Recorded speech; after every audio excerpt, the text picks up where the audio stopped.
Assalamualaikum warahmatullahi wabarakatuh. Alhamdulillahi rabbil alamin wassalatu wassalamu ala sayyidina Muhammadin wa ala alihi wa sahbihi ajma'in amma ba'du. Pada kesempatan ini kita akan kembali membacakan beberapa soal yang berkaitan dengan tes seleksi di PNS dan P3K. Soal ini berisi kompetensi teknis yang bisa untuk penyuluh agama Islam dan juga bisa untuk penghulu.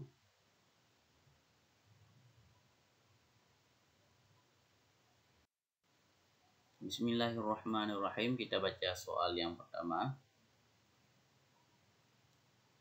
Menikah adalah salah satu sunnah Rasul yang bernilai pahala tinggi.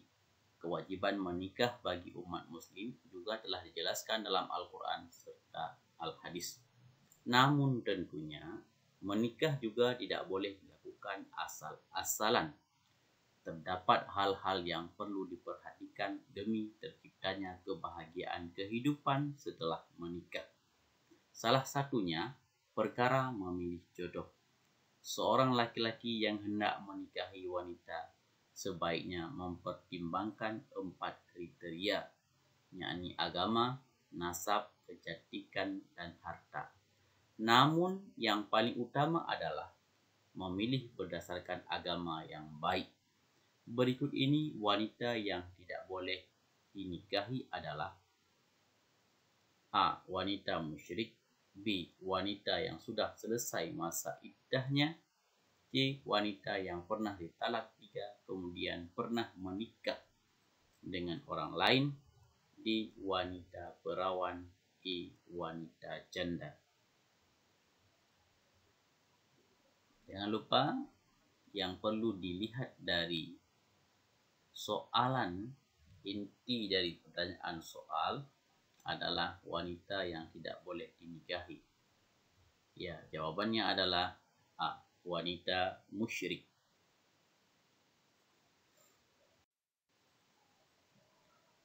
Soal nomor 2. Golongan yang masuk haram dinikahi karena nasab adalah ibu, anak perempuan kandung, saudara perempuan kandung, bibi dari pihak ayah dan ibu, anak perempuan saudara laki-laki, dan anak perempuan saudara perempuan.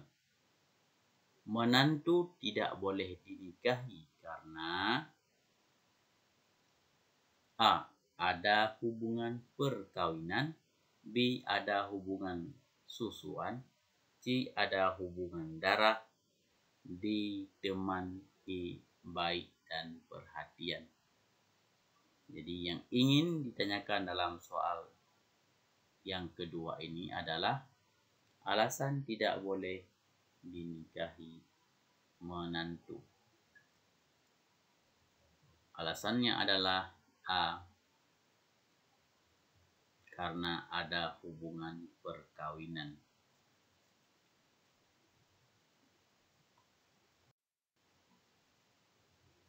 Soal nomor 3. Rasulullah Shallallahu Alaihi Wasallam bersabda, artinya, hai para pemuda, barang siapa di antara kamu telah sanggup menikah, maka nikahlah, karena nikah itu dapat menundukkan mata dan memelihara faraj, kelamin. Dan barang siapa yang tidak sanggup, maka hendaklah berpuasa, karena puasa itu dapat melemahkan syahwat. Hadis riwayat Bukhari Muslim. Apabila seseorang belum pantas untuk menikah, belum ada perbekalan, belum ada, maka hukum menikah baginya adalah, kita baca sekali lagi, apabila seorang belum pantas untuk menikah dan belum ada perbekalan, maka hukum menikah adalah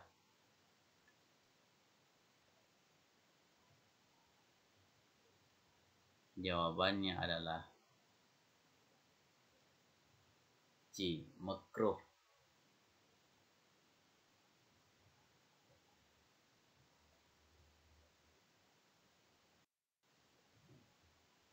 Soal nomor 4. Salah satu maqasid syariah pokok pokok dasar syariat yaitu menjaga keturunan. Islam menganjurkan umat Islam untuk menikah dan diharamkan membujang.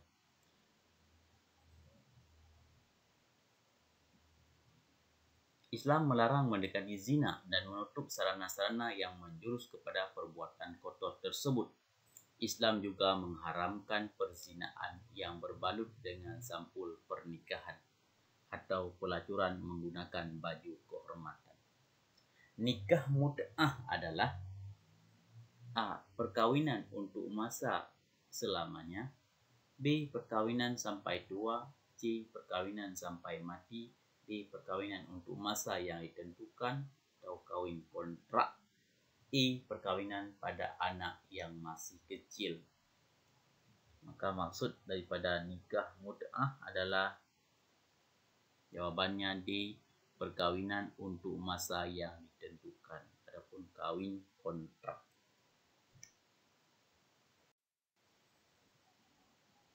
Soal nomor 5. Dengan melakukan talak, maka ikatan setiap jenis talak suami istri otomatis sudah selesai.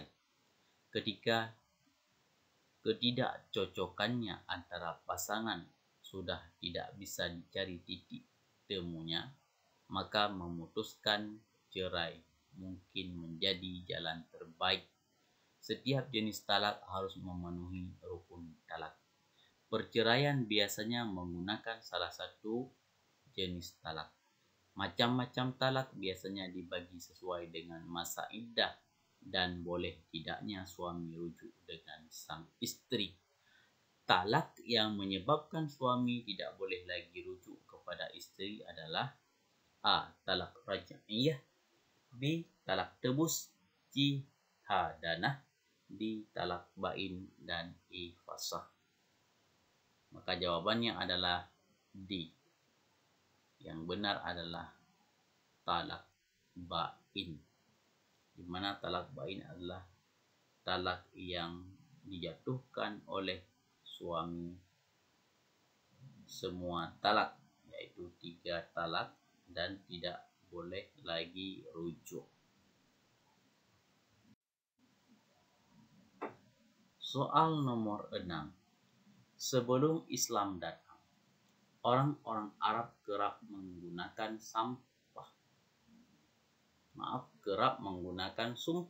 dengan tujuan menyengsarakan istri.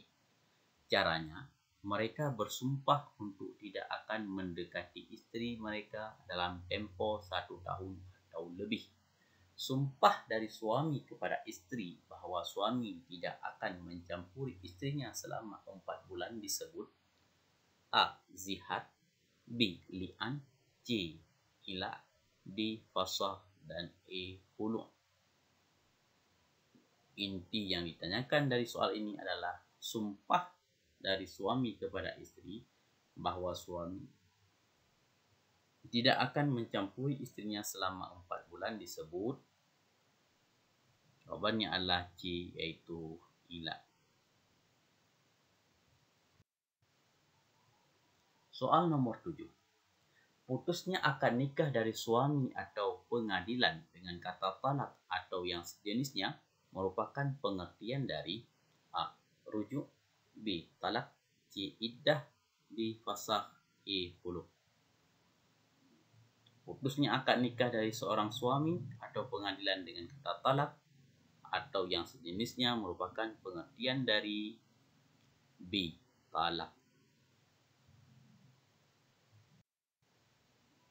Soal nomor 8. Perjalanan menggapai keluarga sakinah, mawaddah, warahmah adalah sebuah perjalanan panjang. Untuk menggapainya dibutuhkan upaya yang sama-sama saling belajar dan terus memperbaiki diri menjadi versi yang lebih baik dari diri kita setiap harinya. Pernyataan pernikahan daripada pihak calon istri kepada calon suami disebut A. Ijab, B. Kabul, C. Mahar, D. Janji, E. Sumpah. Pernyataan pernikahan dari pihak calon istri kepada calon suami disebut A. Ijab.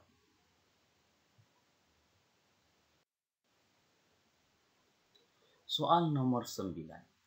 Imam Syafi'i berpendapat bahawa jika seseorang berkata kepada istrinya, "Kamu bagiku seperti punggung saudariku," atau seperti punggung perempuan yang haram dinikahi karena nasab atau persusuan, itu dianggap seperti haramnya ibu. Menyamakan istri dengan ibunya disebut A. Nusyud, B. Sikak, C. Li'an, D. Zihar, E. Fasakh. Menyamakan istri dengan ibunya disebut D. Zihar. Zihar adalah menyamakan istri dengan ibunya. Soal nomor 10. Di tengah sibuknya merencanakan hari pernikahan, tidak sedikit calon pengantin yang melupakan salah satu hal yang penting dan harus dilakukan sebelum memasuki pernikahan. Sebelum membina rumah tangga bersama, tentunya Anda dan pasangan harus telah resmi dinyatakan sebagai suami isteri secara hukum negara dan hukum agama. Proses pengumpulan dokumen-dokumen yang diperlukan untuk menerbitkan akte nikah sebelum melangsungkan pencatatan sipil dan upacara pernikahan inilah yang kerap kali dianggap enteng, bahkan dilupakan oleh pasangan. Padahal sebenarnya sangatlah krusial. Di manakah calon suami dapat mengurus segala keperluan mengenai surat nikah? A. Departemen Sosial, B. Koperasi, C. Pengadilan Agama, D. Kecamatan, E. Kantor Urusan Agama. Calon pasangan suami isteri dapat mengurus segala keperluan mengenai surat-surat nikah di, ya benar sekali, E, yaitu Kantor Urusan Agama. Soal nomor 11. Apabila seseorang belum pantas untuk menikah, belum ada perbekalan, maka hukum menikah baginya adalah, jawabannya adalah makruh. Soal nomor 13. Keberadaan wali merupakan satu dari rukun nikah. Kita ulangi, keberadaan wali merupakan satu dari 5 rukun nikah. Wali sendiri ialah sebutan untuk pihak laki-laki dalam keluarga atau lainnya yang bertugas mengawasi keadaan atau kondisi seorang perempuan, khususnya dalam bab nikah.